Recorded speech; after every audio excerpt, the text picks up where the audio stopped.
with straw bale gardening, I have another hobby. I really enjoy cooking, but I get a little bored if I have to follow a recipe without putting a little of my own spin on what I'm creating. And with the straw bale garden, this has been more fun over the past 3 years than it's ever been before, because I'm growing things that I can't find in stores, and I'm growing things that I've never eaten before, and I'm combining them in ways that I never have before, because it's all seasonal. In a similar way, in sales, you have to constantly look for ways to make it your own. Sure, you've got a product and you've got a prescribed way of going about your sales process and of using the tools that are at your disposal. But your buyers are looking for something special and unique. They want you to give them something that nobody else has ever been given before. They want you to create value in an instant. And the only way to do that is by putting a little bit of you into everything that you provide. That's different things for different people. You'll know what it is for you. Maybe it's your sense of humor. Maybe it's your attention to detail. Maybe it's that you have a real knack for being able to see a problem before anyone else does. Whatever your strength is, you have to play to that strength and combine it with all the other ingredients that you're using. Let me show you a little bit more about some of the things I've done creatively in the kitchen as a result of having a straw bale garden. I hope that whatever you're cooking up, you'll have the liberty to try some new things and experiment along the way. When you're experimenting in the kitchen, it helps if you already have a good foundation in the basics. And that's true in the work that you do too. You've got to master the basics before you can go out on your own. So be sure and get those things in sequence. Master the basics and then put yourself into it and feel a little bit more liberated to experiment and to innovate. 2018 was the first year that I had a straw bale garden. That year I grew the basics and I mostly cooked what I already knew. I had to get adjusted to my new kitchen and warmed back up with this hobby that I hadn't had a lot of time to spend the years while I was living in California. This is an important thing to consider in the work you do too. Master the basics, make sure that you're solid in the essentials of the work that you do, and then you can begin to innovate and experiment. 2019 was an incredible year in the straw bale garden because we had a very mild summer. It wasn't too cool. We had sunshine almost every day, but it also wasn't too hot. And I could grow anything. I could do no wrong, and we had such a bountiful harvest. This year remains to be seen, 2020, but it has started out pretty hot, and I'm having to make some adjustments because of that.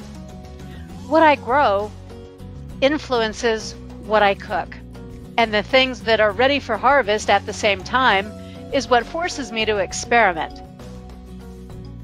A lot of the herbs come in, they start coming in at about the same time, and I can dry those, and I do, and then I am able to use them all year round. But I also like to get creative with what I'm doing with them, so I can try some Swiss chard, something I'd never tried until I grew it, and I can try that and see what it's like with some beet tops mixed in. Let's see what that tastes like this time with some dill, and next time what happens if you put a little bit of sage into that. Each time it's an experiment, and I experiment not with great big batches but with little batches, sometimes simultaneously, because I want to make sure before I proceed that the outcome is going to be a good one. When I'm growing in my garden, I can't completely control the volume that is ready at the same time. So there might be a day when I get so many potatoes and carrots and I've got a few leftover beets that are coming in that I've got to make something right now if I'm going to get the freshness. And then it's okay to freeze it. I also use vacuum seals, and I have a dehydrator, so I have lots of options for things that I can do, like making beet and parsnip and rutabaga chips, for example. When I cook, I try to push myself to make things in ways that I've never quite made them before. And not every one of those is of complete success, but mostly, 98% of the time, I'll say, we really enjoy what I'm able to make. I've experimented so much since I've had my garden. I've made things that I had never heard of. I got into a little tangent of looking up and making things that were heirloom recipes, things that they would make back in the 1800s or early 1900s. And because of that, I made a beautiful blueberry lavender jam. It's probably my most popular giveaway item. Everybody always wants more of that. Right behind it is corn cob jelly. That's jelly made out of nothing but the cobs of corn. I made 8 varieties of pickles, and I made those pickles with cucumbers that I grew, and with my own dill, and with my own mustard seeds. If you've never dealt with mustard seeds, be prepared to spend a little bit of time. They ripen in these tiny little pods, and then you have to get them off the plant before the pods will burst. Then you have to dry them, and then it's painstaking to pull each and every mustard seed out of each and every pod. But so worth it to be able to say that every ingredient in that jar of pickles came directly from your own garden. I've made every conceivable type of zucchini bread and cake and relish and salad. We like zucchini. That's a fortunate thing. And then I freeze it, and we just about run out by the time the new stuff is coming into the garden in the new season. Whatever it is that you like to do, put some of that into the experimenting and the innovating. You see, whatever you have confidence in, that's what's going to make it more likely that you will take the chance. It's also what's going to make it more likely that you're successful.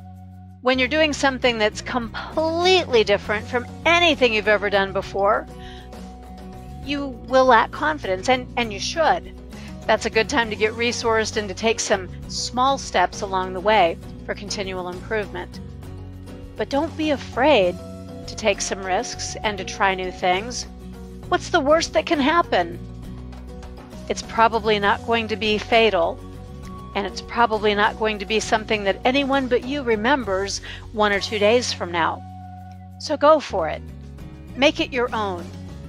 Cook up something that's never been conceived or thought of or done before, and have a little fun with it along the way.